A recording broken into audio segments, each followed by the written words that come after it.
ওং জননীং শারদাং দেবীং রামকৃষ্ণং জগদ্গুরুং পাদপদ্মে তয়োশিত্বা প্রণমামি মুহুর্মুহুঃ। নমস্কার। সারদা নারী জাগরণের সমস্ত সভ্যা এবং সভ্যদের প্রথমেই আমার হৃদয়ের গভীরতম অংশ থেকে শ্রদ্ধা, নমস্কার, শুভেচ্ছা জানাই। বিশেষ করে ঋষিকা এবং প্রাচুর্য, এই দুজনেই এত সুন্দর তাদের স্তুতির মাধ্যমে অনুষ্ঠান সূচনা করলো। তাদের এই ছোট্ট দুই শিশুকে আমার শুভেচ্ছা শুধু নয়, অন্তরের অন্তঃস্থল থেকে ওদের ভালোবাসা জানাই। আজকে আমি সকাল থেকেই বিভিন্নভাবে ব্যস্ত ছিলাম অনেকগুলি কারণে, সেটাও আপনারা সকলেই অনুমেয়, কিন্তু তা সত্ত্বেও তার মাঝেই আমি পড়াশোনার সুযোগটা হয়তো কম পেয়েছি। কিন্তু আমার কাছে বেশ কয়েকদিন ধরে এই যে অনুষ্ঠানটা চলছিল, বিভিন্ন চ্যানেল থেকে বা বিভিন্ন গ্রুপ থেকে অনেকেই এই পেছনের ইতিহাসের 3টি পর্বকে যারা উপভোগ করেছেন বিভিন্ন জায়গা থেকে, দেশের বিভিন্ন প্রান্ত থেকে, তাদের মধ্যে অনেকেরই একটা অনুরোধ আমাকে আজকে রাখতে হচ্ছে। সেই জন্যে আমি একটু ব্যাকফুটে কয়েকটি আলোচনা সেরে নেব, কারণ অনেকের যেটা অনুরোধ, আমি আগের দিনের আলোচনাটি এত ব্যস্ততার মধ্যে শেষ করেছিলাম। আলমবাজার মোড় থেকে আমরা আজকে নীলাম্বর বাবুর বাগান বাড়িতে আমাদের যাত্রা করার কথা ছিল।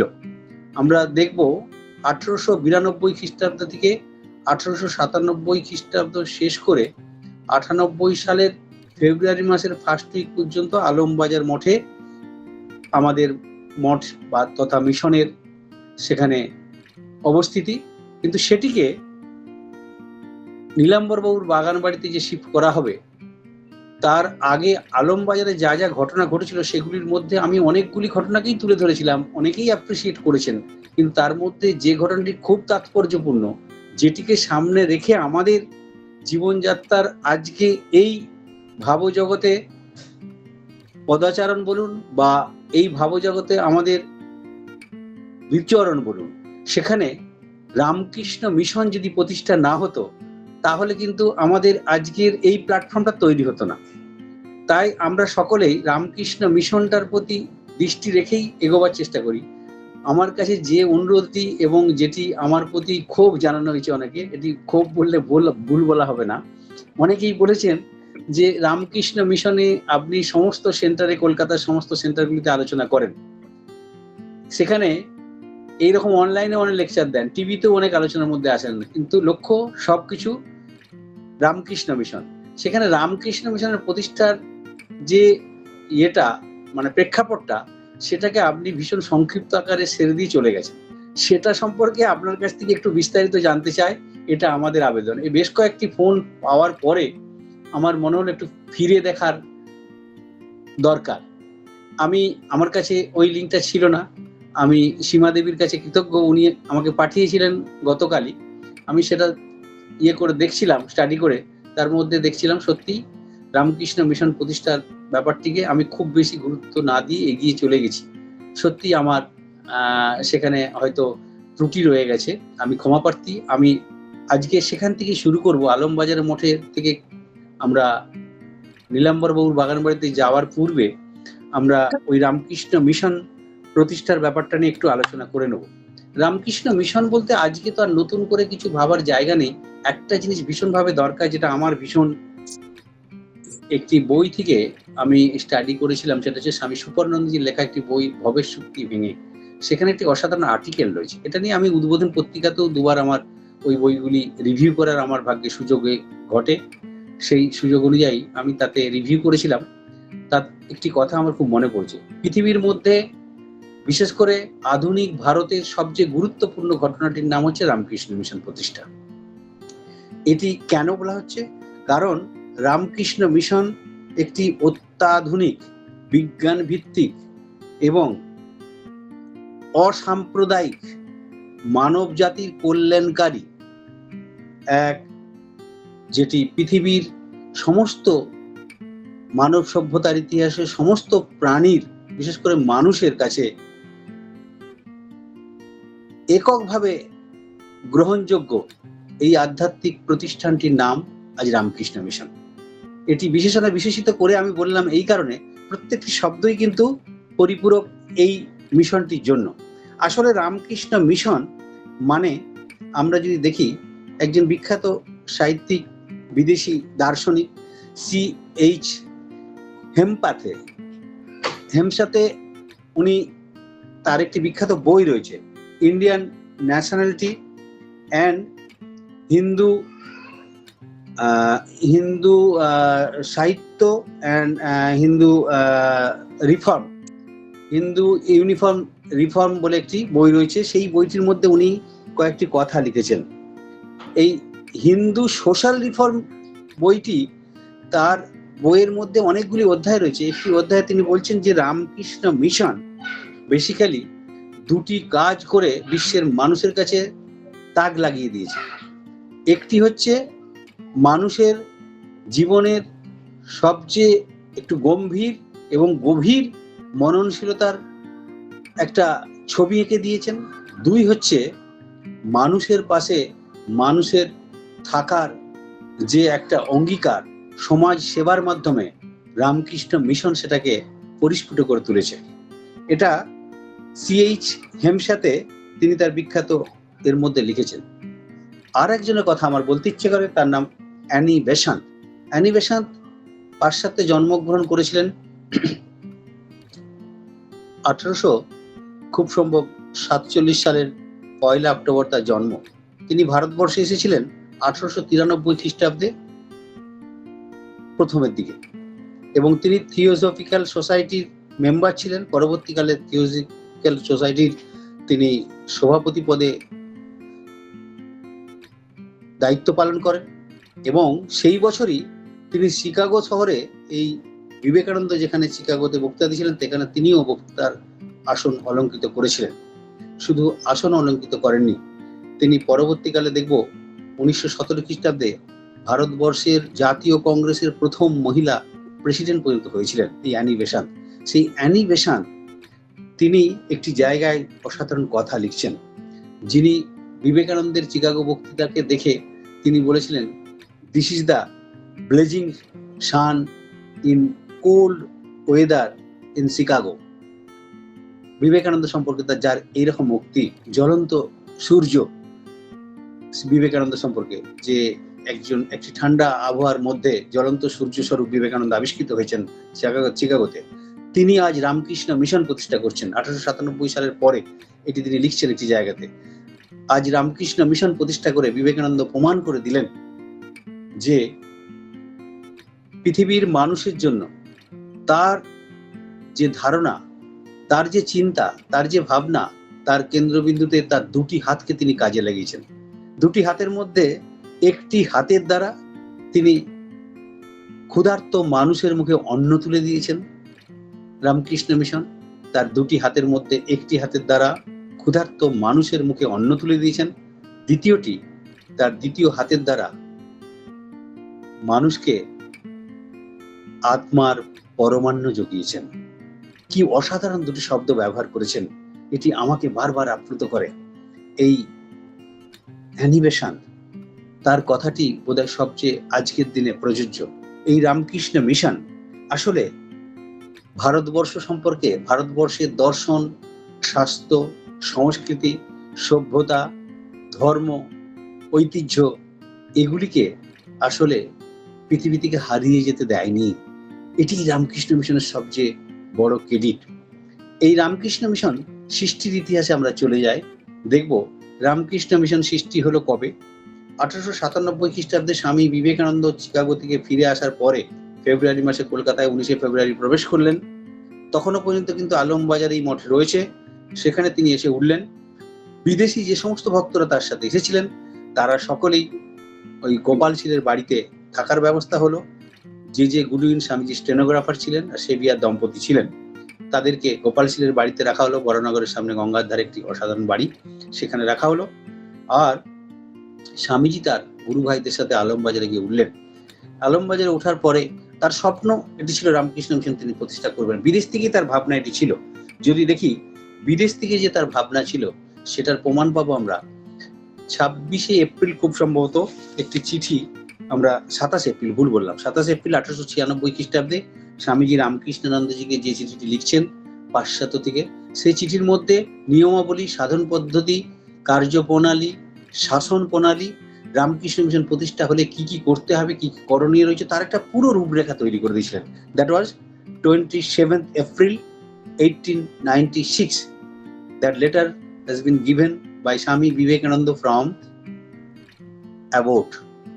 রামকৃষ্ণানন্দজিকে লেখা এই চিঠিটি। এরপরে দেখবো রামকৃষ্ণ মিশনের জন্য প্রতিষ্ঠার জন্য তার মনে মনে চিন্তার ভাবনা যেটি তৈরি হয়েছিল সেটির বহিঃপ্রকাশ ঘটবে কবে। তিনি আলমবাজারে রয়েছেন, তার শারীরিক অসুস্থতার জন্য তিনি মার্চ মাসে সে বছর চলে গিয়েছিলেন প্রথমের দিকেই মায়ের আশীর্বাদ নিয়ে দার্জিলিংয়ে শরীরটিকে সুস্থ করার জন্য। সেখানে গিয়ে তিনি গেছেন খুব সম্ভব 16 তারিখ, বোধহয় 16ই মার্চ গেছেন। তারপরে 16ই মার্চ নয়, 8 তারিখে গেছেন, 8ই মার্চ গেছেন। 8ই মার্চ গিয়ে তিনি সেখান থেকে হঠাৎ খবর পেলেন 18 তারিখে যে ক্ষেত্রী রাজা অজিত সিং বেলুড় মঠে আসছে। এই বেলুড় মঠ তখন তো হয়নি, মঠে আসছে আলমবাজার, কলকাতায় আসছেন। অতএব কলকাতায় তাকে দেখা করার জন্য তিনি খুব গভীর আগ্রহ প্রকাশ করেছেন ক্ষেত্রী রাজা। তাই তিনি দার্জিলিং এ শর্ট ট্যুর করে ট্যুরটাকে ক্যান্সেল করে তিনি ব্যাক করে ফিরে এলেন। এসে শিয়ালদা স্টেশনে তিনি স্বামীজির সাথে সাক্ষাৎ করার জন্য, স্বামীজি তাকে আহ্বান করবেন ইন্ডিয়াতে, ওই কলকাতাতে এসেছেন, তাকে কোথায় স্বাগত জানাবেন, তিনি স্বামীজিকে স্বাগত দেখাচ্ছেন শিয়ালদা স্টেশনে। স্বামীজি তার সাথে কথোপকথন পরে স্বামীজি আবার 21 তারিখ পর্যন্ত ছিলেন, 21 তারিখ ওর সাথে কথাবার্তা সব হলো। তারপরে আবার 24 তারিখে, খুব সম্ভব 23 বা 24 তারিখে স্বামীজি আবার দার্জিলিংয়ে ফিরে গেলেন। তারপরে তিনি টানা প্রায় 1 মাস কিছুদিন কাটিয়েছেন। তিনি আবার 28 তারিখে কলকাতায় ব্যাক করলেন। দ্যাট ওয়াজ 28th এপ্রিল তিনি কলকাতায় ব্যাক করলেন। আমরা রামকৃষ্ণ মিশন কবে প্রতিষ্ঠা হয়েছে দেখছি 1897 সালে 1 মে। তাহলে এই ভাবনা চিন্তা তার মনের মধ্যে ছিল, না হলে এরকম একটা প্রতিষ্ঠান তৈরির জন্য তার চিন্তা ভাবনার যে প্রতিফলন ঘটবে, তার ভাবনা চিন্তাকে কেন্দ্র করে সেটা তিনি এলেন আর হয়ে গেল, তা তো হতে পারে না। 28 তারিখে ফিরে আসলেন। 28 এপ্রিল তিনি আলমবাজারে উঠলেন। আলমবাজার থেকে তিনি তার সমস্ত গুরু ভাইদের নিয়ে বলরাম বসুর বাড়িতে শনিবার 1897 1 মে বিকেল 3টের সময় সকলে সমবেত হলেন ওই হলঘরটিতে। বিকেল 3টের সময় অনুষ্ঠান, আলোচনা। সেই আলোচনার মধ্যে 2 দিন ধরে আলোচনা হলো। প্রথম দিন আর 5 তারিখ, 5ই মে। প্রথম দিনে কিভাবে তারা সংগঠন শুরু করবেন, কি দরকার, সেসবগুলি আলোচনা। মাকে নিয়ে আলোচনা, মা কেন্দ্রবিন্দু থাকবে। মাকে কি অর্থ সাহায্য করা যেতে পারে। কেউ বললো 5 টাকা, বিধবা মহিলা তার আর কত লাগতে পারে। কেউ বললেন 8 টাকা, কেউ বললেন 10 টাকা। স্বামীজি বললেন, অবাক হয়ে গেলেন। স্বামীজি বললেন, মিনিমাম 25 টাকার নিচে মায়ের জন্য বরাদ্দ করাই যেতে পারে না। মা শুধু একজন আমাদের গুরুপত্নী নন, তিনি আমাদের সংঘ জননী, তিনি আমাদের রক্ষা কর্ত্রী, সর্বময় তিনি আমাদের কর্ত্রী মাথার উপরে। অতএব তাকে আমরা কোনোভাবেই ছোট করতে পারবো না। এসব ঘটনা ঘটে।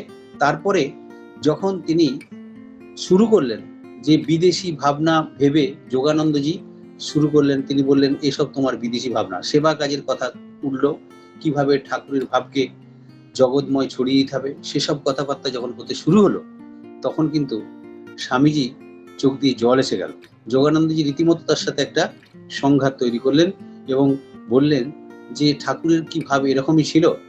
স্বামীজি অশ্রুসিক্ত নয়নে প্রায় তিনি বললেন যে আজ্ঞাবহতা একটি সংস্থাকে, একটি আদর্শকে তার প্রতি সঠিক শ্রদ্ধাশীল করে তোলে।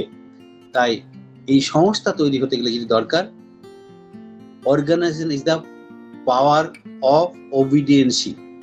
তিনি বললেন যে এই organisation is the power, secrecy of power is obedience. এটি তিনি সেদিনে বললেন। শুধু তাই নয়, তারপরে তিনি বললেন, এটি একটি চিঠিতেও তিনি উল্লেখ করেছেন। তারপরে এই যোগানন্দজিকে আজ্ঞাবহতার কথা বলতেই তিনি চুপ করে গেলেন। এই যে সেবা কাজ মানুষের জন্য হবে, সেটি জীবজ্ঞানে শিব সেবা, শ্রীরামকৃষ্ণ দেবের কথায় খালি পেটে ধর্ম হয় না, এই সব কথাগুলিকে সামনে রেখে বহুজন হিতায় বহুজন সুখায় নিজেদের জীবন উৎসর্গ, যেটি 1886 খ্রিস্টাব্দে আটপুরে ঘটেছিল, তার বাস্তবায়ন ঘটতে চলেছে স্বামী শ্রীরামকৃষ্ণ দেবের শরীরজার প্রায় 11 বছর পরে। যোগানন্দজি আজ্ঞা বাহাদুর কথাটা শুনে চুপ করে গেলেন, তিনি থেমে গেলেন। তখন স্বামীজি তাকে বললেন যে, ভাই তুমি কি জানো, এই যে ঠাকুর আমাদের এসেছিলেন, ভক্তরা আমরা তাকে যেটুকু ভাবি তিনি শুধু ততটুকু নন। শ্রীরামকৃষ্ণদেব আসলে তার অনেক অনেক বেশি বড়, তাকে আমরা ধরাছোঁয়ার বাইরে। তিনি এমন একটি মানুষ, তিনি এমন একটি ভাব, সেটা একটি জায়গার, একটি মানুষের মধ্যে, একটি জীবনের মধ্যে, একটি জগতের মধ্যে প্রকাশযোগ্য নয়। অনন্ত ভাবময় শ্রীরামকৃষ্ণ, তার এক একটি ভাবকে নিয়ে একটি উপন্যাস লেখা যেতে পারে। অতএব তার কতটুকু তাকে আমরা বুঝেছি বলো। যোগানন্দজিকে যখন এইসব কথাগুলি বলছেন, যোগানন্দ চুপ করে রয়েছেন। তখন বলছে, তুমি কি জানো, শ্রীরামকৃষ্ণদেব তার ইচ্ছেতে আমার মতো লাখো লাখো বিবেকানন্দ তৈরি করতে পারতেন। তবে কি জানো, এবার শুধু তিনি আমার উপর দিয়ে এই সমস্ত দায়িত্ব দিয়ে গেছেন, সেটুকুই আমি কেবল পালন করছি। সেদিনে আরো সব ঘটনা ঘটে, সেই ঘটনাগুলি একটু বলা দরকার। স্বামী শিষ্য সংবাদ প্রণেতা শরৎ চক্রবর্তী তার স্বামী শিষ্য সংবাদে এগুলি আরো বেশি ভালো করে সুন্দরভাবে লিপিবদ্ধ করেছেন। তিনি সেদিনে উপস্থিত ছিলেন। সেখানে যোগানন্দজি শান্ত হলেন, তিনি বুঝলেন স্বামীজির পরিকল্পনা। তখন তিনি নিজে বললেন, প্রভুর যা ইচ্ছে তাই হোক, তোমাকে যখন যন্ত্র করেছেন প্রভু। এইসব কথা বলার পরে স্বামীজি শিষ্যকে বললেন, দেখ, তার কৃপা না হলে তোরাই বা এখানে আসবি কেন আজ বল। তার পরের লাইনে বললেন, ঠাকুরের কৃপা যার উপরে হবে তাকে এখানে আসতেই হবে। কি অসাধারণ কথা, তারা না এসে থাকতে পারবে না। আসলে সেদিনে ওই অনুষ্ঠানে স্বামীজি বাড়ির বাইরে বেরিয়ে এলেন, বলরাম বসুর বাড়ির গেটের বাইরে বেরিয়ে এলেন। বেরিয়ে আসার সময় গিরিশ ঘোষের বাড়ির দিকে যাচ্ছেন। একদিকে গিরিশ ঘোষ, বাঁ দিকে যোগানন্দজিকে সাথে নিয়ে যাচ্ছেন, সদানন্দ রয়েছেন এবং স্বামীজির এই শিষ্য শরৎ চক্রবর্তী রয়েছে। তারা এগোচ্ছেন। স্বামীজি হঠাৎ বলে উঠলেন গিরিশ ঘোষকে, দেখো জিসি, অনেক দিন ধরে মনের মধ্যে অনেক পরিকল্পনা ঘুরে বেড়াচ্ছিল, কিন্তু ভাবতে পারিনি আজকে এরকম একটা ঘটনা ঘটবে। আমি 5 পা এগোই, 3 পা পেছোই। মাঝে মধ্যে মনে হয় সম্প্রদায়যুক্ত পৃথিবীতে আর একটা নতুন সম্প্রদায় তৈরি করার জন্য শ্রীরামকৃষ্ণ দেবের আবির্ভাব হয়নি তো। গিরিশ ঘোষ বলে উঠলেন, আমি সাদা চোখে দেখছি, তুমি তার নিজের যন্ত্র হয়ে তিনি যেমনটি করাচ্ছেন তুমি সেরকমটি করছো, এর বাইরে কিচ্ছু নয়। অতএব তুমি যা করছো সেগুলি সব ঠাকুরের ইচ্ছায় জানবে। এখানেই শেষ নয়, আমরা দেখব। এই গিরিশ ঘোষের বাড়ির দিকে তিনি চলে গেলেন ঠিকই, পরবর্তীকালে তিনি বলেছেন, it is a purity drilling machine. এটি একটি পবিত্রতা খননের যন্ত্র। যারা যেভাবে, যে অবস্থা থেকে, যেখান থেকে এই যন্ত্রের মধ্যে প্রবেশ করবে তারা অবশ্যই পবিত্র হবেই। শুধু পবিত্র হবে না, তাদের চিত্তশুদ্ধি ঘটবে। আর যদি তাদের চিত্তশুদ্ধি ঘটে, যদি তারা পবিত্র না হয়, তাহলে জানতে হবে আমার মিশনের মিশন ব্যর্থ। এটি স্বামীজির নিজের কথা। প্রেমাসানন্দজি এটিকে আরো একটু আগিয়ে নিয়ে গিয়ে বলছেন, তাহলে রামকৃষ্ণ মিশন যদি এই কাজ থেকে বিরত থাকে, যদি তারা মানুষের সেবা না করে বা তার মধ্যে এই পবিত্রতা চিত্তশুদ্ধি না ঘটে, স্বামীজি যে বললেন তাহলে মিশনের মিশন ব্যর্থ। তাহলে মিশন কি তাহলে শুধুই একটা এনজিওতে পরিণত হয়ে যাবে, সাধারণ এনজিওর মতো? তাহলে রামকৃষ্ণ মিশন কতদিন টিকবে? প্রেমাসানন্দজি নিজেই বলে তার উত্তর দিচ্ছেন।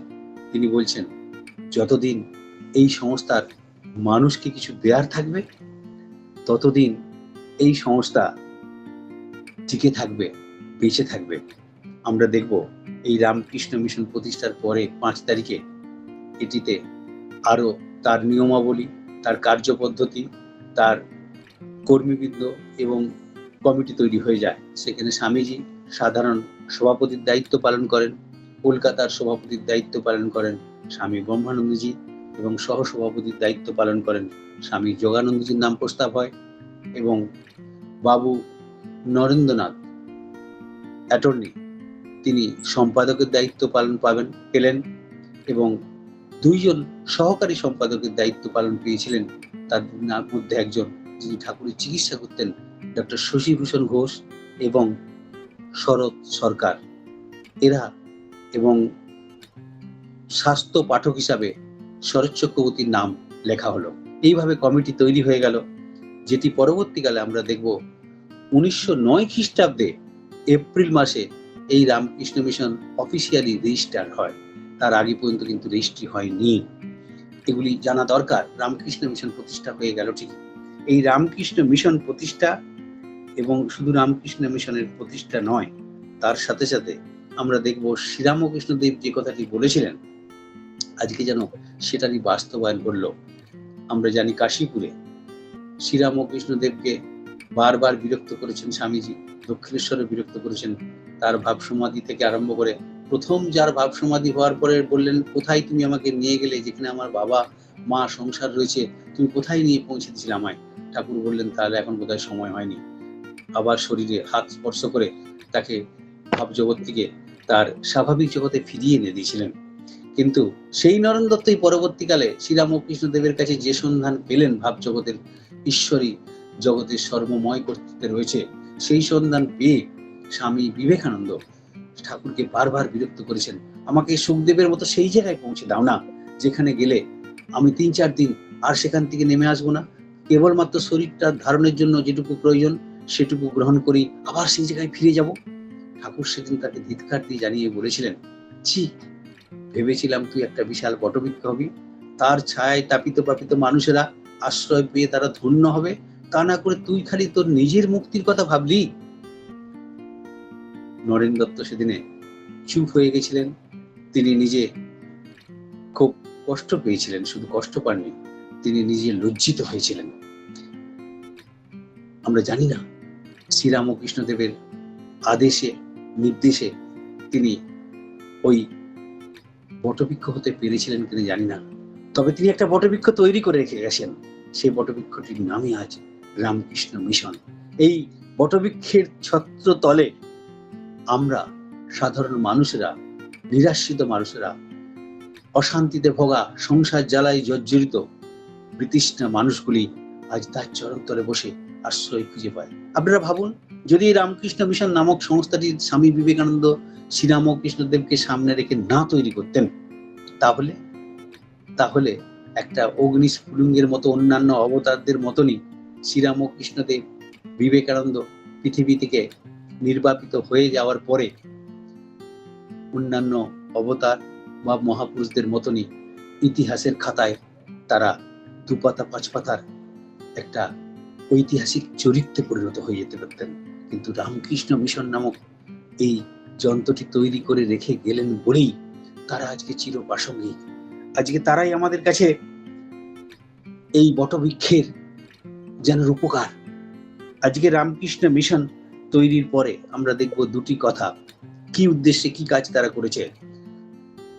4 জুলাই 1897 খ্রিস্টাব্দে স্বামীজি তখন আলমোড়াতে, সেখান থেকে একটি চিঠি লিখছেন নিবেদিতাকে।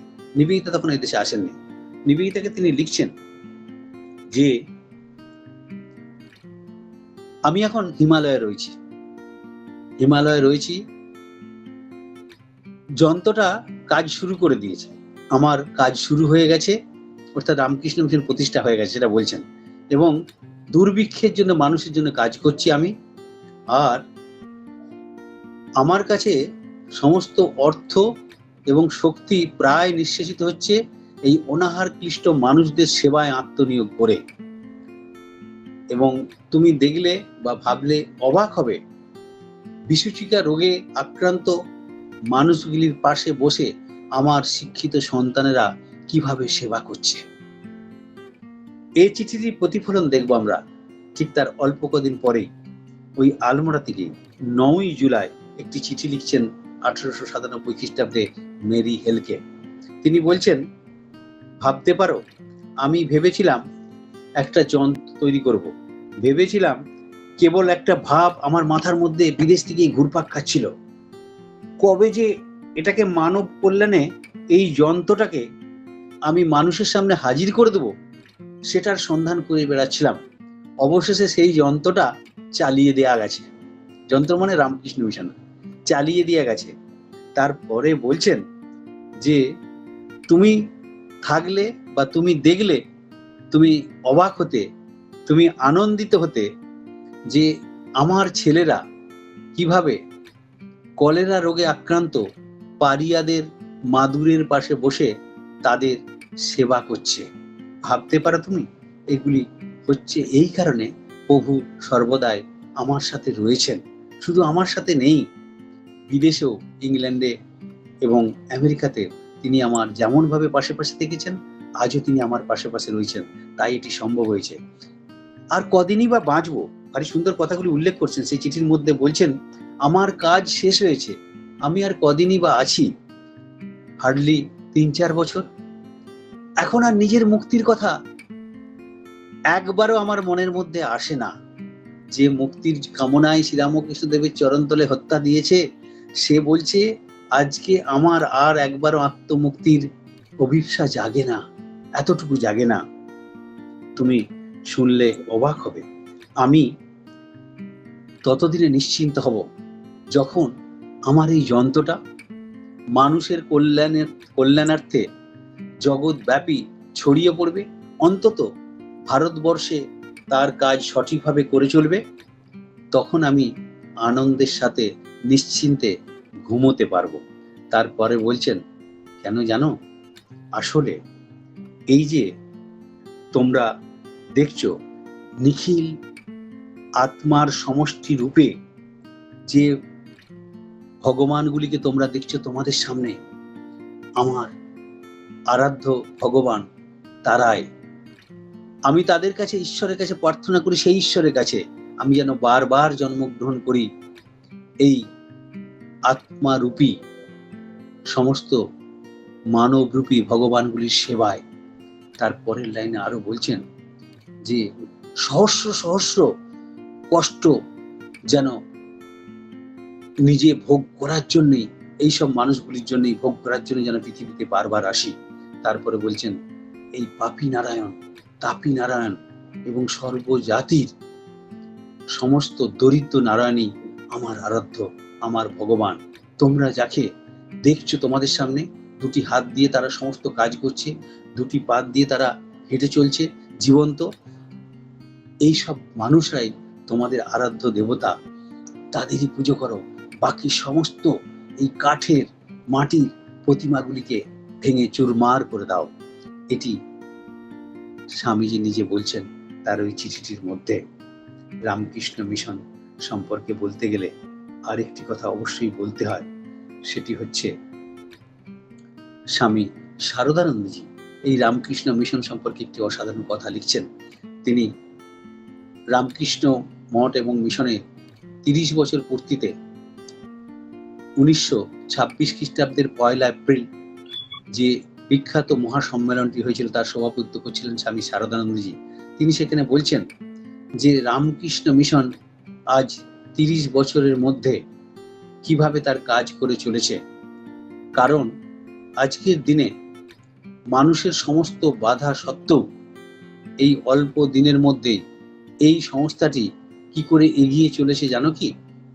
কারণ এই রামকৃষ্ণ ভাবাদর্শ সার সত্যের উপরে প্রতিষ্ঠিত বলেই সে কোনোভাবে নিঃশেষ না হয়ে গিয়ে তিনি ধীরে ধীরে এই সংস্থাটি মানুষের হৃদয়ে শিকড় গজিয়ে একদম গভীরভাবে আঁকড়ে ধরেছে। এরা ক্রমশ তার অবনতি না হয়ে এই সংস্থাটি উত্তরোত্তর শ্রীবৃদ্ধি ঘটছে। এটি স্বামী শারদানন্দজির কথা। আসলে এই রামকৃষ্ণ মিশন প্রতিষ্ঠা হওয়ার পরে অনেক বাধা বিপত্তি এসেছে, ওরা সকলে দেখেছে, অনেক ঝড় জল তারা অতিক্রম করে ধীরে ধীরে এগিয়েছে।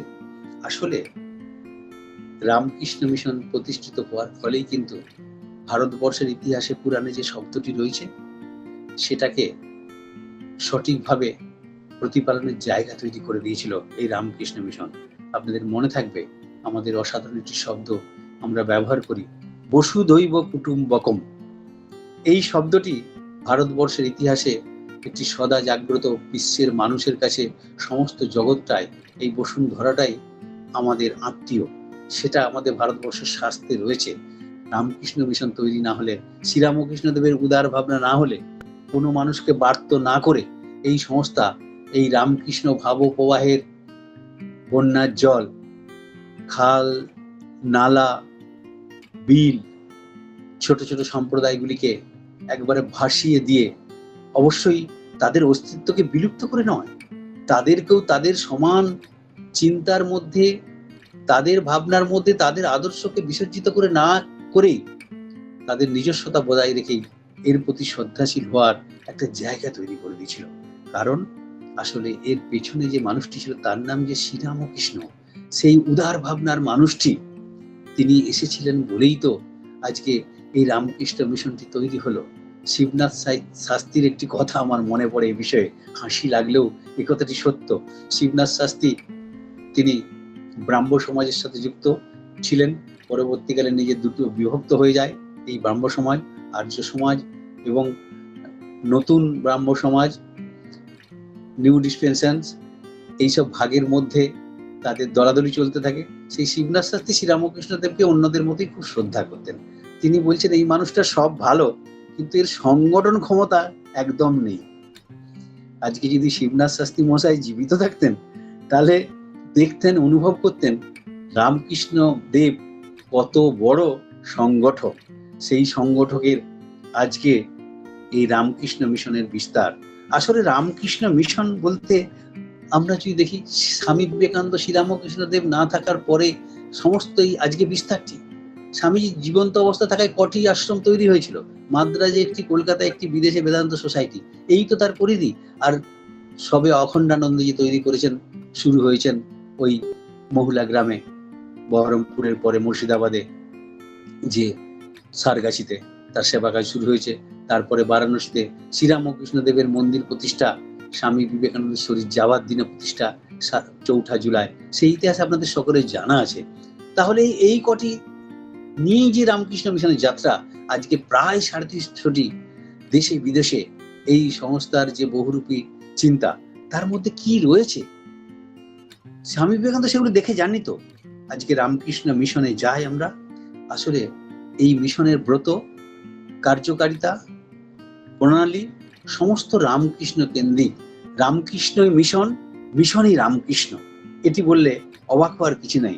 আজকে রামকৃষ্ণ মিশন বেঁচে রয়েছে, টিকে রয়েছে একটি জিনিসকে আদর্শ করে, সেটি হচ্ছে মানব সম্পদের বিকাশ সাধনে মানুষের তথা রামকৃষ্ণ মিশনের 2000 আজকের সন্ন্যাসীরা যেভাবে ঝাঁপিয়ে পড়ে মানুষের পাশে মানুষের হৃদয়াবত্তার, মানবিকতার পরিচয় দিয়ে চলেছে, সেটি যেন আজকে রামকৃষ্ণ মিশন আসল পরিচয়। তাই আজকে তার এত শ্রদ্ধা, তার প্রতি এত চিন্তা, এত মানুষের আবেগ। আসলে শিক্ষা প্রতিষ্ঠান, হাসপাতাল, বৃদ্ধাশ্রম থেকে অন্ধ্রদের স্কুল, নারী শিক্ষা কেন্দ্র, কৃষি গবেষণা কেন্দ্র থেকে বেদ বিদ্যালয়, চিকিৎসা গবেষণা কেন্দ্র থেকে বিপদ মোকাবিলা থেকে ত্রাণ কার্য, আজ মানব সমাজে রামকৃষ্ণ মিশন একটা স্বচ্ছ শ্রদ্ধার জায়গা করে নিয়েছে। আসলে রামকৃষ্ণ মিশন এই ঐতিহ্যগুলোকে ধরে রাখার জন্যই তার সৃষ্টি, এটা তো অস্বীকার করার উপায় নেই। আমরা সেই যোগানন্দজির সংঘাতের কথা বলতাম, আসলে স্বামী বিবেকানন্দ এই রামকৃষ্ণ মিশন, বিবেকানন্দ শ্রীরামকৃষ্ণ দেবকে দেখা, চেনা, তার দৃষ্টিকোণ থেকে ওই অনন্ত ভাবময় শ্রীরামকৃষ্ণ দেবকে দেখেছিলেন এইভাবে। আমরা যদি মহাভারতে যাই, দেখব দুর্যোধন অর্জুন দুজনেই শ্রীকৃষ্ণের ওই বিশ্বরূপটা দেখেছিলেন। দুর্যোধন ভেবেছিলেন এটা ভেলকি, আর অর্জুন দেখে অনুভব করেছিলেন এটাই জগৎ সংসারের সৃষ্টিকর্তার আসল স্বরূপ। সেই দেখে সেটার প্রতি শ্রদ্ধাশীল হয়ে গেছিলেন। আসলে আমরা এই রামকৃষ্ণ মিশনকে যেভাবে দেখছি, রামকৃষ্ণ মিশন শুধু সেটুকুই নয়, এর বাইরে আরো বাইরে বিশ্বের মানব সভ্যতার ইতিহাসে একটা নিজস্ব ঠিকানা তৈরি করে নিয়েছে। সেখানেই আমাদের সকলকে আজকে সমবেত করেছে বলেই আজকে আমাদের লেকচার, আলোচনা, আপনাদের সমবেত হওয়া। আজকে বেলুড় মঠে গেলে আপনি কি পাবেন? ঠাকুরের একটা মূর্তি, মন্দিরে বসলেন, এটাই রামকৃষ্ণ মিশন। বাগানে যাবেন, কি সুন্দরভাবে পরিষ্কার পরিচ্ছন্নভাবে সারিবদ্ধভাবে গাছপালাগুলি বেড়ে উঠছে, এটাই রামকৃষ্ণ মিশন। যখন জয়রামবাটি, কামারপুকুর বা গোশালাতে যাবেন বেলুড় মঠে, সেটা দেখবেন পরিষ্কার পরিচ্ছন্নভাবে দুগ্ধ পরিবেশনের যে ব্যবস্থা হয়ে রয়েছে, সেটাই রামকৃষ্ণ মিশন। যখন হাসপাতালে যাবেন, সেবা প্রতিষ্ঠানে মতো জায়গাতে পরিষ্কার পরিচ্ছন্নতা দেখে, সেটাই রামকৃষ্ণ মিশন। স্কুলগুলোই যখন ঢুকবেন, সেটাই রামকৃষ্ণ মিশন। আসলে রামকৃষ্ণ মিশন তার সেবা কাজ শুধু নয়, এক একটা জায়গার মধ্যেই আদর্শ নিদর্শন সমূহ এক একটা যেন আমাদের কাছে নিদর্শন শুধু নয়, এক একটা এক্সাম্পল তৈরি করে গেছে। ভারতবর্ষের সমস্ত স্কুলগুলোই রামকৃষ্ণ মিশনে পরিচালিত নয় তো, এক একটা এক্সাম্পল করে রেখে গেল, এক একটা হসপিটাল এক্সাম্পল করে রেখে গেল, এক একটা শিল্পক্ষেত্র, এক একটা চিকিৎসা ক্ষেত্র, এক একটা মন্দির, এক একটা বাগান, এগুলি সব প্রত্যেকটি মানুষের কাছে এক একটি আদর্শ নিদর্শন স্বরূপ, এক একটি যেন প্রত্যেক মানুষের কাছে এটাকে দেখি তারা এগোতে পারবে, এই ব্যবস্থাটুকু রামকৃষ্ণ মিশন করে গেল। আজকে রামকৃষ্ণ মিশন নিয়ে অনেকগুলি কথা বলার কারণ, যারা রামকৃষ্ণ মিশন প্রতিষ্ঠার ব্যাপারে জানতে চেয়েছিলেন, আশা করি তাদের আশাটা আমি পূরণ করতে পেরেছি কিনা আমি জানি না। আরো হয়তো অনেক কিছু বলার ছিল, কিন্তু আমি এখন চলে যাব ওই নীলাম্বর বাবুর বাগান বাড়ির দিকে, কারণ সময় বলছে আমরা অনেকটা সময় এখানে ব্যয় করে ফেলেছি। নীলাম্বর বাবুর বাগান বাড়িতে আমাদের প্রবেশ করতেই হবে। এই যে 12ই জুন 1897 খ্রিস্টাব্দে যে ভূমিকম্পটির কথা আমি আগের দিনে বলেছিলাম, তার ফলে কলকাতার ওই আলমবাজার মঠটির যে ক্ষতি হয়েছিল, তার জন্য জায়গা দেখা, বাড়ি দেখা সব খোঁজাখুঁজি হচ্ছিল। সেই সময় স্বামীজি বিভিন্ন জায়গায় ঘুরছেন, সেখান থেকে বারবার চিঠির মধ্যে তিনি লিখছেন, অল্প পয়সার মধ্যে কোথায় জায়গা পাওয়া যায়, বাড়ি পাওয়া যায়, দেখো তোমরা। এদিকে নীলাম্বর বাবুর বাগান বাড়িটি, যেটিতে মা অনেকবার ভাড়াটা থেকেছেন, সেই বাড়ির ইতিহাস আপনারা হয়তো অনেকে সকলেই জানেন। সেখানে আমরা দেখব প্রথম 1888 খ্রিস্টাব্দে মে মাস থেকে 6 মাস প্রায় মা ওখানে অক্টোবর মাস পর্যন্ত থেকেছেন। 1890 খ্রিস্টাব্দে আবার তিনি এ বাড়ি ভাড়া না পেয়ে ঘুষুরিতে ওই শ্মশান ঘাটের সামনে একটি জায়গাতে থেকেছেন, যদিও সেটি এখন উদ্ধার করা যায়নি। 1893 খ্রিস্টাব্দের আষাঢ় মাস থেকে জন্মাষ্টমী এবং জগদ্ধাত্রী পূজা পর্যন্ত একবারে বেশ কিছু মাস তিনি ওই বাড়িতে থেকেছেন। যে বছর স্বামী বিবেকানন্দ চিকাগোতে বক্তৃতা দিচ্ছেন, সেই বছরই তিনি ওইখানে পঞ্চতপা হয়েছিলেন, সেই ইতিহাস আপনারা জানেন। 1898 খ্রিস্টাব্দের 28শে মার্চ, 12ই নভেম্বর এবং 20শে ডিসেম্বর ওই বাড়িতে মা থেকেছেন। 1901 খ্রিস্টাব্দে দুর্গাপুজো যখন বেলুড় মঠে প্রথম বছর হয়, সে বছর মা ওই বাড়িতে থেকেছেন। তাই ওই বাড়ির রহস্য একটু অনেক আগে থেকেই আমাদের কাছে চিরপরিচিত ছিল, কিন্তু ওই বাড়িটা ভাড়া নেওয়ার জন্য ব্যাপারটা কোথা থেকে আসলো, এই বাড়িটার মালিকটাই বা কি ছিল, আমরা দেখব। এই নীলাম্বর বাবু বা নীলাম্বর চট্টোপাধ্যায় কলকাতায় বিডন স্ট্রিটের বাসিন্দা। ইনি আসলে প্রবাসী, জম্মু কাশ্মীরের প্রধান বিচারপতি ছিলেন 1867 খ্রিস্টাব্দে এই নীলাম্বর চট্টোপাধ্যায় মহাশয়, এবং 1896 খ্রিস্টাব্দে তিনি কলকাতার ভাইস চেয়ারম্যান পদে আসীন ছিলেন। এই নীলাম্বর বাবুর বাগান বাড়ি যেখানে অবস্থান করছে, এই অঞ্চলটি আগে আমরা দেখব হুগলি জেলার কৃষ্ণপুর বা কৃষ্ণচন্দ্রপুর মৌজার অন্তর্গত ছিল, এবং নব ব্যারাকপুরের থেকে কৃষ্ণচন্দ্রপুর মৌজার পুরোটাই বেলুড়া বা বেলুড় বালুড়িয়া নামে আখ্যায়িত ছিল। আমরা এইবার দেখব বিশ্বনাথ উপাধ্যায় নেপালের যে রাজা, তার প্রতিনিধি হয়ে তিনি থাকতেন ওইখানে। তার একটা কাঠের গলা ছিল পাশে, ওর পারিপার্শ্বিক জায়গাটা এরকম ছিল। এবং আমরা দেখব ওই বাড়িতে যখন ভাড়া নেওয়ার কথা হচ্ছে, সেটি 3রা ফেব্রুয়ারি 1898 খ্রিস্টাব্দে বেলুড় মঠের জমি যখন বায়না দেয়া হয় 1001 টাকা দিয়ে, সেই বেলুড় মঠের জায়গাটা কেনার জন্য চেষ্টা হয়। চতুর্দিকে স্বামীজি লোক পাঠিয়েছেন, গুরু ভাইদের পাঠিয়েছেন, বিভিন্ন চিঠির মাধ্যমে তিনি জানাচ্ছেন বারবার যে 15-16 হাজার টাকার মধ্যে একটা জায়গা দেখতে হবে, অর্থ আমার কাছে সেরকম নেই, কাশীপুরের কেষ্টগোপালের বাগানটা দেখো না। চিঠির খামের উপরে আবার লিখছেন কাশীপুরে বিশেষ চেষ্টা করো, বেলুড়ের জমিটা ছেড়ে দাও। বেলুড়ের জমিটা তখন পাটনার একজন মানুষ, তার নাম হচ্ছে ভগবত নারায়ণ সিং, তিনি পাটনার বাসিন্দা। তিনি 40,000 টাকার নিচে কিছুতেই জমিটা ছাড়বেন না। তাই তিনি ওই জায়গাটা এত দাম দিয়ে স্বামীজি কেনার পক্ষপাতী ছিলেন, কি কোত্থেকে টাকা আসবে এইসব ভাবছিলেন। তিনি বারবার চিঠিতে লিখছেন যে 14-15 থেকে 16,000 টাকার মধ্যে একটা জায়গা বুক করো কোথাও। চিঠির খামের উপরে যেগুলি লিখেছে সেটি বললাম। পানিহাটের গোবিন্দ চৌধুরীর বাগান বাড়িটা দেখা হচ্ছিল, সেটাও তিনি জানতে চেয়েছিলেন। কামারহাটির অন্য ঘরে একখণ্ড করে জায়গাও দেখা হলো। 1 সেপ্টেম্বর ব্রহ্মানন্দজি, শিবানন্দজি ওরা ঘুরে দেখেও এলেন। আচ্ছা, দক্ষিণেশ্বরেও একখণ্ড জমি দেখার চেষ্টা হয়েছিল, কিন্তু তৈলক্ষ্যনাথ বিশ্বাস মথুরবাবুর ছেলে দক্ষিণেশ্বরের এরিয়ার মধ্যে জায়গা দেওয়ার আগে অনেকগুলি শর্ত চাপিয়ে দেয়, ফলে সেই জায়গা পাওয়া গেল না বা নিতে স্বামীজি রাজি হলেন না ওই শর্তেতে। ইতিমধ্যে হেনরি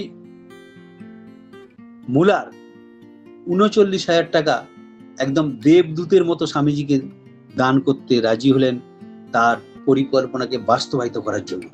এই 39,000 টাকা দিয়ে, যিনি 40,000 টাকার দাম দিয়েছিলেন পাটনার নিবাসী ভগবত নারায়ণ সিং, তার কাছ থেকে অবশেষে স্বামীজি দুধের কিছু লোক পাঠিয়ে, পাটনাতে লোক পাঠিয়ে সেই বায়না চট করে দিয়ে দিতে বললেন, আর যেন কোনোভাবে দেরি না করা হয়। সে 3রা ফেব্রুয়ারি এটি জায়গাটির জন্য বায়না করে এলো 1,001 টাকা দিয়ে। এইবার দেখা যাবে ওই সময় ওই জায়গাটার অবস্থানটা কি ছিল। 4 মার্চ, তার আগে 13ই ফেব্রুয়ারি আমরা দেখব 1898 খ্রিস্টাব্দের 13ই ফেব্রুয়ারি নীলাম্বর বাবুর বাগান বাড়িতে শিফট হচ্ছে আলমবাজার থেকে মঠটি। 13ই ফেব্রুয়ারি সে বছর ওই 13ই ফেব্রুয়ারি আসার পরে এদের উদ্দেশ্য নীলাম্বর বাবুর বাগান বাড়িতে 22 বিঘে জায়গা যেটি কেনা হলো বেলুড় মঠ নামক, সেগুলি আগাছিতে ভর্তি, আগাছায় আম, তারপরে বিভিন্ন গাছ গাছালি, তাল গাছ, নারকেল গাছ, সমস্ত কাটা তারের গাছ, বিভিন্ন টাইপের বিভিন্ন গাছ গাছালিতে ভর্তি হয়ে রয়েছে। উঁচু নিচু জায়গা, বালিয়াড়ি এবং নৌকা রিপেয়ার করতেও ফাঁকা জায়গা পড়ে থাকলে মানুষ যা করে। আর একটা ভাঙা বাড়ি, 2টো রুম, মাঝখানটা ফাঁকা অনেকটা, সেই রকম একটা বাড়ির সন্ধান ওখানে পাওয়া গেল। সেই বাড়িটা সহ রেজিস্ট্রি হলো এবং 4 মার্চ জমিটা অধিগৃহীত হলো। আমরা দেখব 11ই মার্চ স্বামীজি ভগিনী খ্রিস্টিনকে একটা চিঠি লিখছেন। সেখানে লিখছেন আনন্দের সাথে, স্বামীজি সেই চিঠিটা লিখছেন, তাতে লিখছেন, we have changed our math from old nasty house to a big and good land on the bank of the Ganges. This is much more healthy and beautiful. অর্থাৎ ওই জায়গার পাশে, বেলুড় মঠের জায়গার পাশে নীলাম্বর বাবুর বাগান বাড়ির কথা বলছে, পরিষ্কার পরিচ্ছন্ন বাড়ি। আমরা দেখব 10ই মার্চ স্বামীজি ওই বাড়িতে, নীলাম্বর বাবুর বাগান বাড়িতে, আমরা নীলাম্বর বাবুর বাগান বাড়িতে অনেকে গেছি, কিন্তু অনেকে মা যে রুমটা থাকতেন গঙ্গার দিকে, সেই রুমটার মায়ের ছবি লাগানো রয়েছে, পূজা করা হয়, সবাই দেখি, কিন্তু ঠাকুর ঘরটা কোথায় ছিল অনেকে জানার চেষ্টা করে, অনেকে আমাকে প্রশ্নও করেছেন। আসলে একটা হোগলা দিয়ে ঘর করা ছিল, নিচেটা মেঝে সিমেন্ট দিয়া, ঠিক যেখানটা দিয়ে এখন সিঁড়ি তৈরি হয়েছে মায়ের পঞ্চতপা জায়গাটা দেখার জন্য, ওই সিঁড়ির কাছটাতে একটা হোগলা দিয়ে ঘর করা ছিল। সেই ঘরেতে ঠাকুর ঘর করা হয়েছিল। ওই ঠাকুর ঘরটি তখনকার দিনে আমাদের কাছে নয়, ওইখানেই 1898 সালে যেসব ঘটনাগুলি ওখানে ঘটেছিল সেগুলির মধ্যে অন্যতম যেগুলি, সেগুলি একটু আলোচনা করা দরকার। আমরা দেখব ওই ছপ্পর ও গোল পাতার চাল, মেঝে ও দেয়াল সিমেন্ট করা। প্রিয়নাথ সিংকে তার একটি স্মৃতিকথাতে দেখতে পাচ্ছি, লিখছেন, ঠাকুর ঘর ও মাঝে পূর্ব দিকে দালানে বসে সকলে ধ্যান করত। এবং অক্ষয় সেন মায়ের কথাতে লিখছেন, মায়ের প্রিয় ছিল এই বাড়ি। গম্ভীরানন্দজি লিখছেন, বেলুড়ে রাজু গমস্তার বাড়িতেও মা কিছুদিন থেকেছেন 5 মাসের মতো। হ্যাঁ, আবার এই বাড়িটা নীলাম্বর বাবু বাগানের বাড়িতে মা তো অনেক বাড়ি কাটিয়েছে আমরা দেখলাম, কিন্তু এই বাড়িতে যেসব ঘটনাগুলো ঘটেছে সেগুলো একটু জানা দরকার। আমরা এখন সেই ঘটনাতে চলে আসবো। এখানে যেসব ঘটনাগুলো ঘটেছিল সেগুলোর মধ্যে অন্যতম আমরা দেখবো যোগিন মা একদিন মায়ের হাত ধরে, মা বলছেন আমার হাত কোথায় গেল, পা কোথায় গেল, আমার কি একটা হয়ে গেল, আমি কোথায় চলে গেলাম। পঞ্চতপা হওয়া 4টে ওই ঘুঁটের অগ্নিকুণ্ড জ্বালিয়ে মাঝে তার মধ্যে প্রবেশ করেছেন এবং তার মধ্যে তার পদসেবা করছেন বা পদ পূজা করছেন নিকুঞ্জ দেবী, মাস্টারমশাইয়ের স্ত্রী। দীক্ষা এ বাড়িতেই তার হয় এবং রথযাত্রার সময় আমরা দেখব কথামৃত পাণ্ডুলিপি প্রথম মাকে মাস্টারমশাই পড়ে এই বাড়িতেই শোনান। এটা 2রা জুলাই ঘটনা ঘটে, রথযাত্রার সময়কালের ঘটনা। এটা মাস্টারমশাই কথামৃত পড়ে শোনান। আবার দেখব এখানেই অভেদানন্দজি প্রকৃতি পরমান গানটি মাকে শুনিয়ে তার আশীর্বাদ লাভ করেন। 22শে ফেব্রুয়ারি 1897 সালের এই ঘটনাটি অবশ্যই বলা দরকার। 1898 খ্রিস্টাব্দে এইখানে রামকৃষ্ণ মঠ মিশনের আলমবাজার থেকে উঠে আসার পরে প্রথম তিথি পুজো ওই বাড়িতেই হয়। সেই তিথি পুজোর দিনের ঘটনাটা একটু অবশ্যই বলা দরকার। সেখানে দুর্গা প্রসাদ নাগ, ওই নাগ মহাশয় যাকে বলি, এ বাড়িতেই মায়ের ভীষণ কৃপা লাভ করেন এবং বলেন তিনি আনন্দে আত্মহারা হয়ে যান। মায়ের এমনভাবে কৃপা পেলেন, তিনি বললেন বাপের চেয়ে মায়ের দরদ এবং দয়া এত বেশি ভাবতে পারি না। এইখানেই আমরা দেখব মা কিভাবে তার সমস্ত সন্তানদের শুধু দেখা নয়, এই বাড়িতে বারবার এসেছেন খালি নয়, এখানে যেদিনে ওই তিথি পুজোটি হয় শুক্লা দ্বিতীয়া ফাল্গুনে, সেটি 22শে ফেব্রুয়ারি পড়ে। 22শে ফেব্রুয়ারি ওইখানে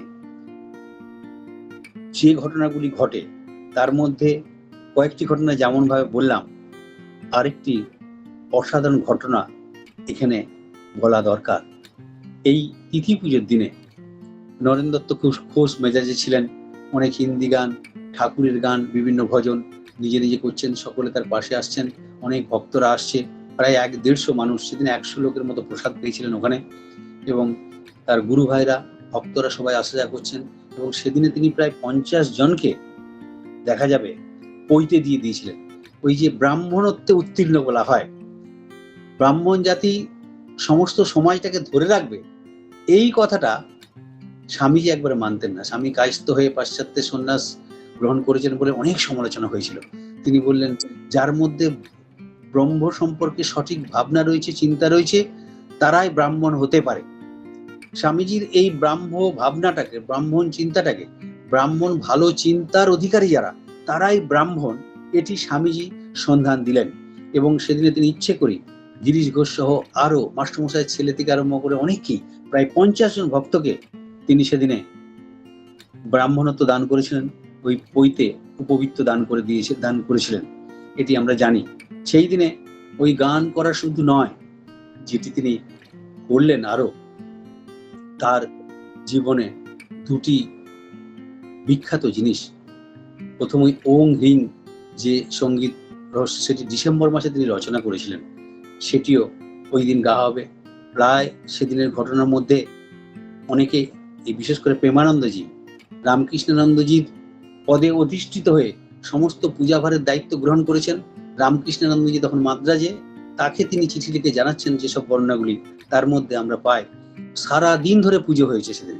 সেই পুজোর মধ্যে আমরা দেখব শুধু পুজো নয়, অখণ্ডানন্দজি মহুলা থেকে এসেছেন, সারগাছি থেকে এসে তিনি 2টো বিখ্যাত ওজনের মালপুয়া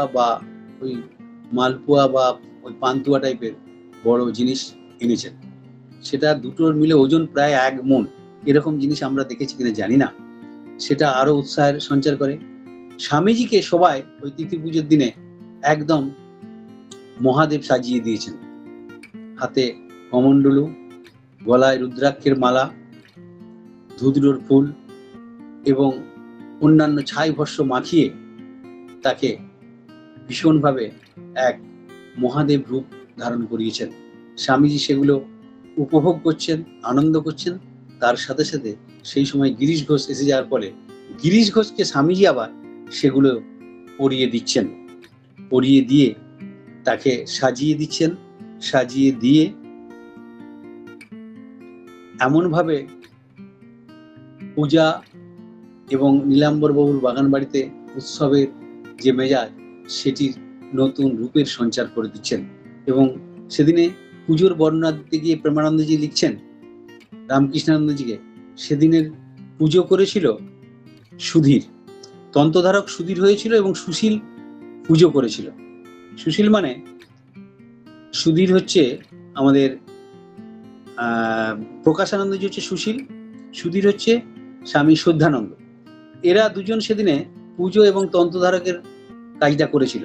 এবং সেদিনে পুজো হয়েছে প্রায় রাত্রি 12টা পর্যন্ত। রামকৃষ্ণ মঠ মিশনে এরকম সারাদিন ব্যাপী রাত্রি 12টা পর্যন্ত পূজা দেখা যায় না। ওই পূজা শুধু নয়, সন্ধ্যা আরতি হয়েছিল ভারী সুন্দরভাবে, যেটি দিয়ে শেষ করতে চাই আজকের দিনের অনুষ্ঠানটা। আমি বলে রেখেছি এর ধারাবাহিকতা আর একদিন এগোবে, সেটা সামনের মাসে হয়তো আপনারা পাবেন খবরটি। আমার ইচ্ছে রয়েছে এটাকে, যেহেতু খেলটা যাতে হারিয়ে না যায় আমার এবং আপনাদের, সেই জন্য আমি সামনের মাসের জন্য এটিকে বরাদ্দ করার চেষ্টা করেছি। যদি আপনাদের দিন হয় সেটিকেই আমি রাখার চেষ্টা করব। সেদিনের ঘটনার যেটি সবচেয়ে প্রাসঙ্গিক, এই যে সন্ধ্যা আরতি আমাদের হয় রামকৃষ্ণ মঠ মিশনের সর্বত্র এই 22শে ফেব্রুয়ারি। এই ফেব্রুয়ারি মাসের আরেকটি ঘটনা আপনাদের বলে রাখা দরকার।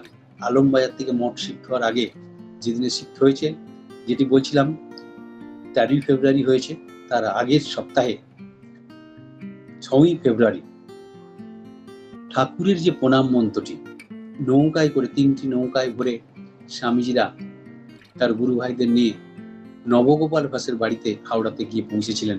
আলমবাজার থেকে গিয়ে পৌঁছে রাস্তায় খালি পায়ে স্বামীজি হাঁটতে হাঁটতে ওই দুঃখিনী কে এসেছো বলে সেই গানটি, সেই গানটি করতে করতে স্বামীজিরা সকলকে নিয়ে পৌঁছে গেলেন নবগোপাল ঘোষের বাড়িতে।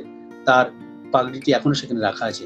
সেই পাগড়িটি ঠাকুর মন্দিরের আসনে বসিয়ে তিনি যে পাত্রে পুষ্পগুলি রাখা ছিল সেগুলিকে একসাথে নিয়ে ঠাকুরের সামনে তিনি অর্ঘ্য দেওয়ার মতো অর্পণ করলেন এবং নিজে স্বগতোক্তির মতো ঠাকুরের যে প্রণাম মন্ত্রটি, স্থাপকায় চ ধর্মস্য সর্বধর্ম স্বরূপিণে অবতার বরিষ্ঠায় রামকৃষ্ণায় তে নমঃ, এটি তিনি স্বগতোক্তির মাধ্যমে উচ্চারণ করলেন। কোনো লিখিত মন্ত্র নয় এবং কারো কাছ থেকে জেনে বলা নয়, নিজের স্বগতোক্তিতে তার আরাধ্য পরম অবস্থানকারী, পরম অবস্থানে অবস্থিত শ্রীরামকৃষ্ণ দেবকে অবতার বরিষ্ঠ বলে তিনি বর্ণনা করলেন।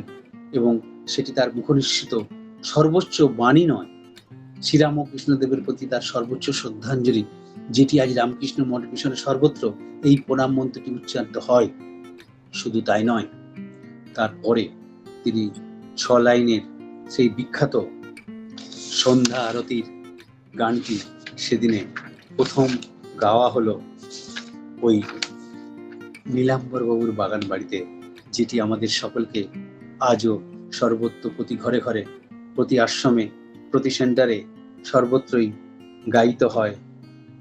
খণ্ডন ভববন্ধন জগবন্ধন বন্দিতমায় নিরঞ্জনং নবরূপধর নির্গুণ গুণময়।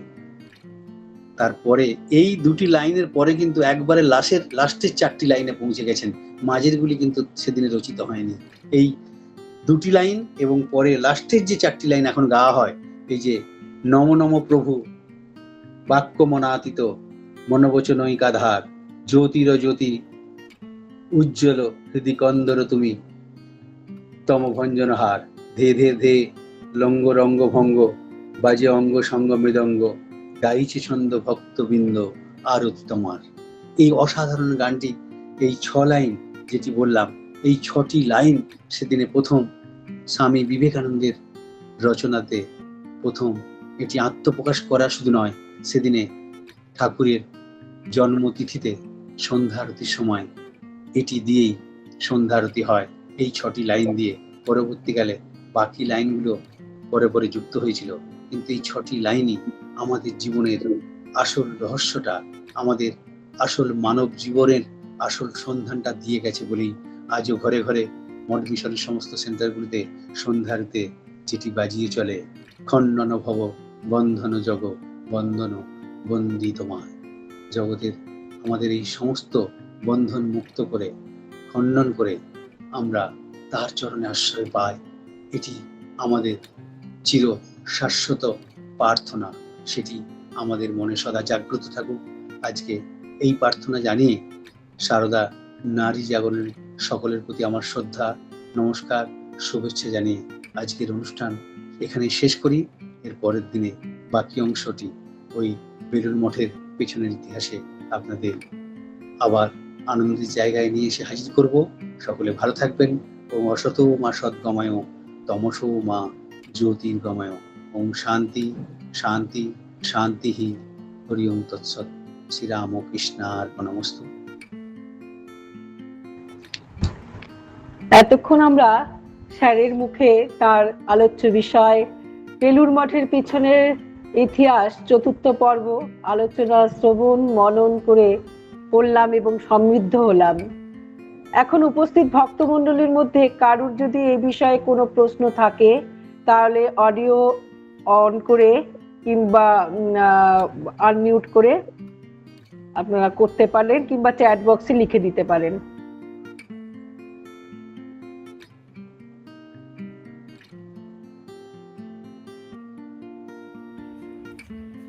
স্যার প্রণাম। আজ আপনি খুব বিস্তারিতভাবে এই রামকৃষ্ণ মিশন প্রতিষ্ঠার যে গোড়ার কথা সেটি খুব সুন্দরভাবে তুলে ধরলেন। তো আমার প্রশ্ন হচ্ছে যে যখন ঠাকুর শ্রীরামকৃষ্ণ দেবের জন্মদিন পালন করা হচ্ছে নীলাম্বর বাবুর বাগান বাড়িতে যখন স্বামীজি রয়েছেন, সেই দিনের ঘটনাগুলো তো আপনি পুঙ্খানুপুঙ্খ বললেন। এই যে ব্রাহ্ম চিন্তার অধিকারী যারা, তারাই ব্রাহ্মণ, মানে স্বামীজির যে এই ভাবনা চিন্তা, তো তিনি তো পৈতে দিয়ে কতজনকে ব্রাহ্মণে উপনীত করেছিলেন। তো আমার খুব জানতে ইচ্ছে করে, যখন আমি পড়েছি স্বামীজির সংবাদে, তখন আমার এই প্রশ্নটা এসেছে যে এটা কেন ট্রেডিশন থাকলো না কেন, মানে এইভাবে কি ব্রাহ্মণকে কাউকে পৈতা পরিয়ে দিলেই কি ব্রাহ্মণত্ব পাওয়া যায় লাভ? আসলে সমাজটা তো সেইভাবে তৈরি হয়নি। স্বামীজি আবেগ ভরে শুধু নয়, তার মনের ইচ্ছা এবং চিন্তাটাকে তিনি বাস্তবায়ন ঘটিয়েছিলেন এবং একটা তিনি যেন আদর্শ সৃষ্টি করে রেখে গেলেন যে ব্রাহ্মণ তাদেরকেই বলা হবে যাদের ব্রহ্ম সম্পর্কে আইডিয়া রয়েছে, যাদের ব্রাহ্মণত্বের যে চিন্তা, যে ভাবনা, শুধু পৈতে পড়ে বা আমি ব্রাহ্মণ বংশে জন্মগ্রহণ করেছি বলেই ব্রাহ্মণ, এটা যেন আমার মনের মধ্যে না আসে। আসলে ব্রাহ্মণ প্রত্যেককেই বলা যেতে পারে। এই যে আমরা দেবতা, যদি আরো একটু গভীরভাবে একটু উপরের দিকে যাও, আমরা দেবতা বলছি। শ্রীরামকৃষ্ণ দেব এই স্বামী বিবেকানন্দকে নিবেদিতা একবার জিজ্ঞাসা করেছিলেন, স্বামীজি আপনার জীবনের ব্রত কি? নিবেদিতা যখন স্বামীজিকে প্রশ্ন করছেন, স্বামীজি বললেন, আসলে তোমরা তো মানুষ রূপে সবাইকে ভাবো, আমি সেটা ভাবি না। আসলে তোমরা একজন দেবতা, তোমরা সেটি ভুলে রয়েছে, আমি সেটির সন্ধান তোমাদের দিতে এসেছি। আসলে দেখো, আমরা সবাই দেবত্বের অংশীদারি, দেবত্ব আমাদের মধ্যে রয়েছে, অথচ আমরা কেউ দেবত্ব ভাবটা আচরণের মধ্যে প্রকাশ করি কি? দেখো, আমরা যখন পাশের একটি মানুষের সাথে কলহে লিপ্ত হই, তার প্রতি ঈর্ষান্বিত হই, তারও ভালো দেখলে আমরা জ্বলে যাই, তখন কি আমরা মনে হয় যে আমার মধ্যে যে দেবত্ব রয়েছে ওর মধ্যে সেই দেবত্ব রয়েছে, আমি সেই ভাব থেকে দূরে সরে আসবো? সেই ভাবটা কিন্তু আমাদের মধ্যে আসে না। সেটা যদি এসে যেত তাহলে কিন্তু আমাদের সমস্ত সমস্যার সমাধান হয়ে যেত। আজকে বিশ্ব ভ্রাতৃত্ব বোধের কথা বলা হয় চিকাগোতে।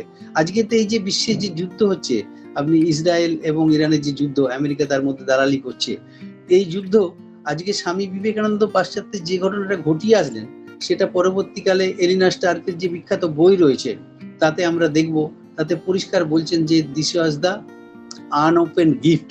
সেটা মানুষ খুললই না, এই উপহারটা খুললই না। সেটা যদি খুলতো তাহলে আজকে পাশ্চাত্যের মানুষ যদি বিশ্ব ভ্রাতৃত্ববোধের সন্ধানটা পেত, মানুষ মানুষের ভাই, মানুষ মানুষের শত্রু হতে পারে না, তাহলে আর এই বিশ্বযুদ্ধগুলো হতো না, দেখতে পেতাম না।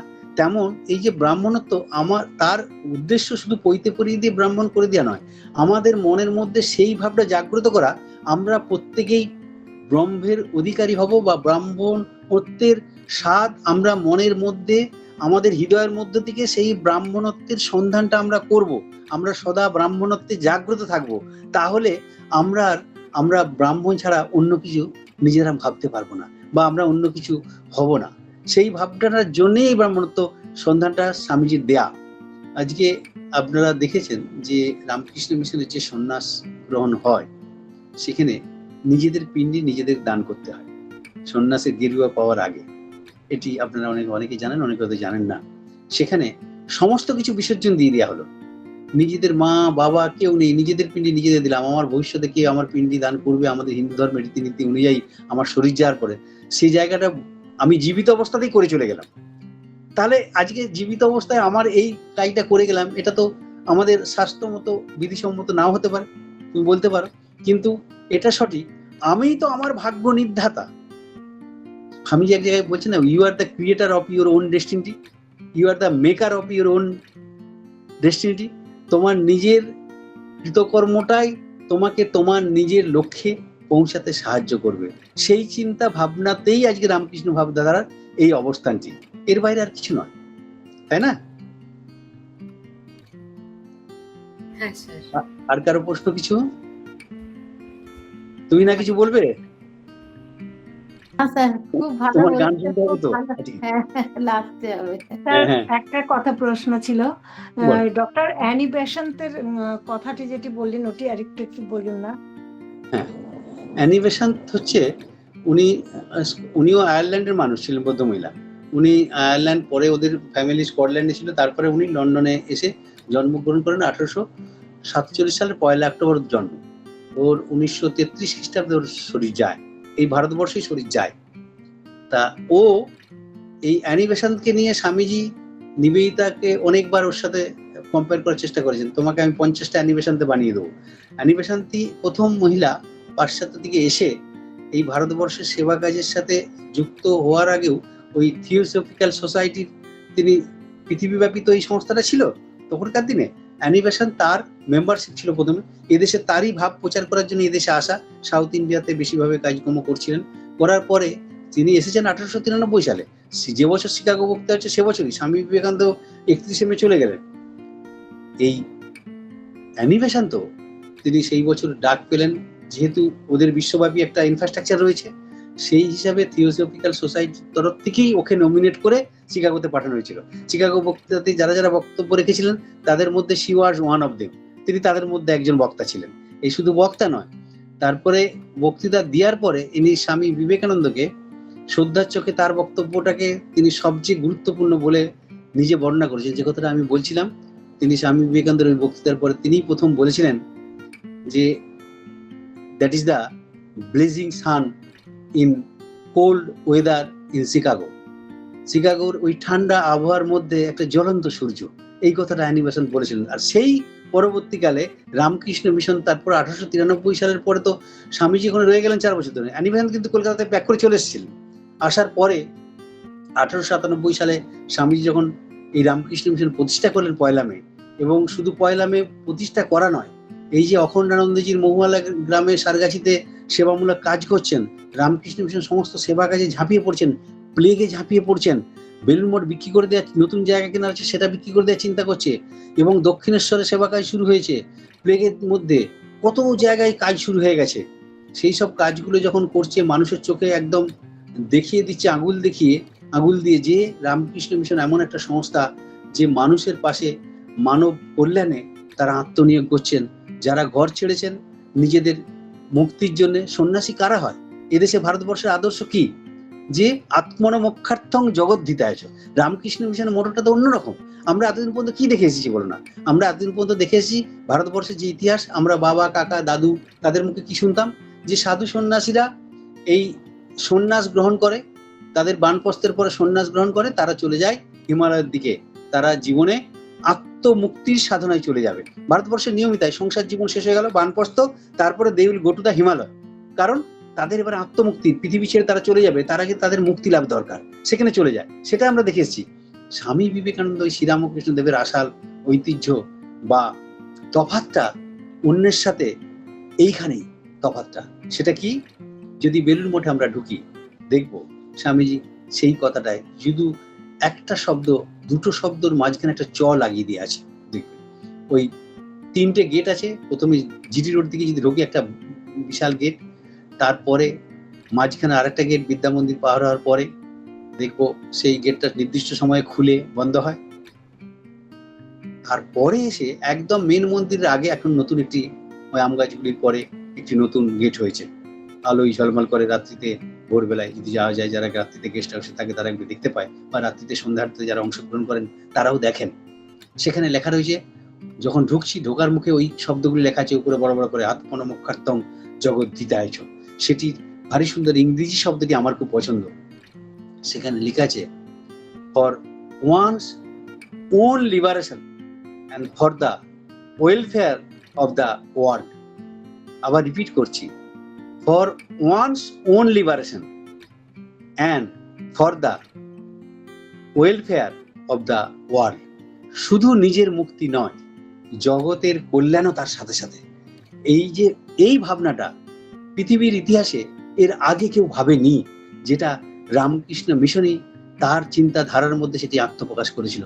তাই অ্যানি বেসান্ত ওই দেখেই তিনি বলতে পেরেছিলেন, ওই যে সিএইচ হেমসাতের কথাটা আমি বলছিলাম, বিখ্যাত Indian nationality and social reform গ্রন্থের মধ্যে তিনি লিখে গেছেন যে ওই গভীর মননটা কি, সেটা হচ্ছে আত্ম উপলব্ধি, আত্মার চিন্তায় মগ্ন থাকা, আর তারপরে বলছেন সমাজ সেবা।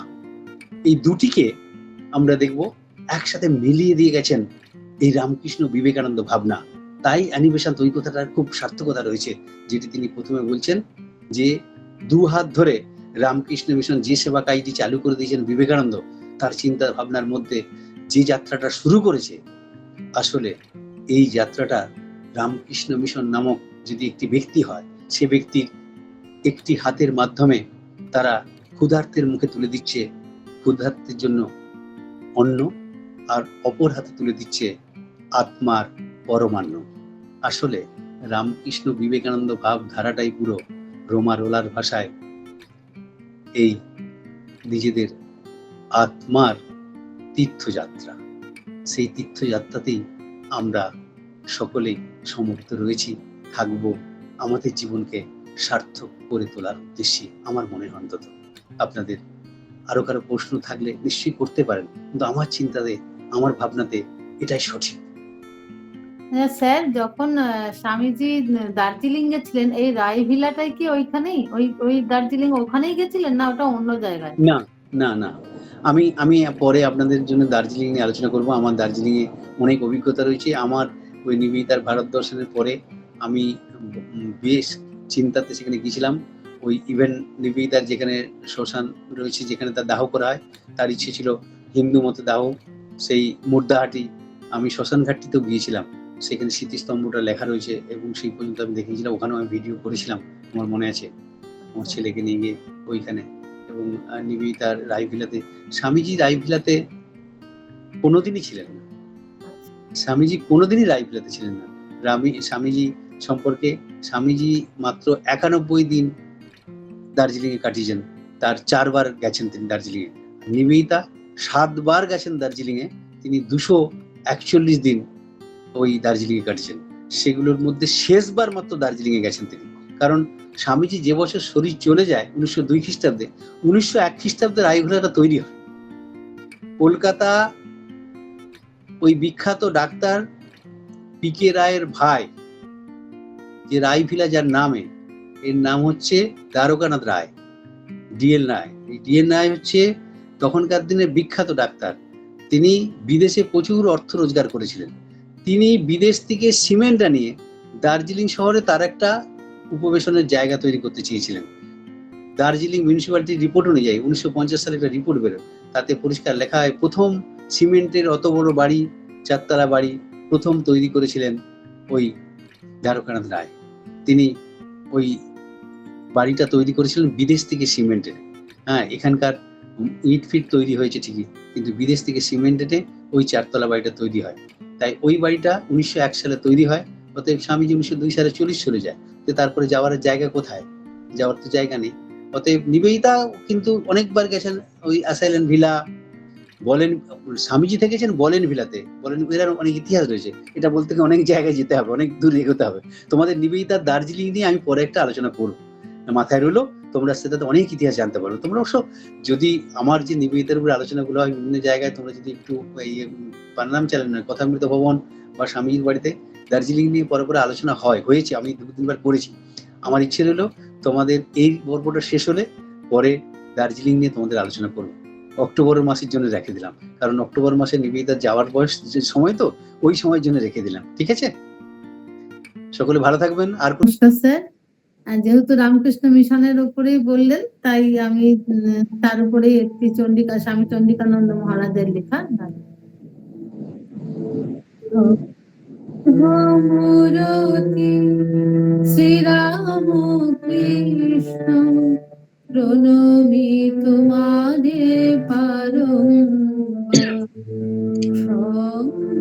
মূরতি শ্রীরাম কৃষ্ণ প্রণমি তোমারে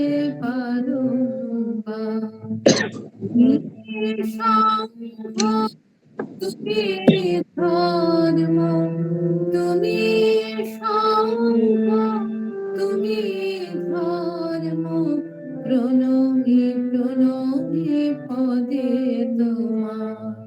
শঙ্খ মূরতি শ্রীরাম কৃষ্ণ প্রণমি তোমারে বারংবার। সকল জাতির শান্তির তরে সর্বধর্ম বিগ্রহ ধরে। সকল জাতির শান্তির তরে সর্বধর্ম বিগ্রহ ধরে।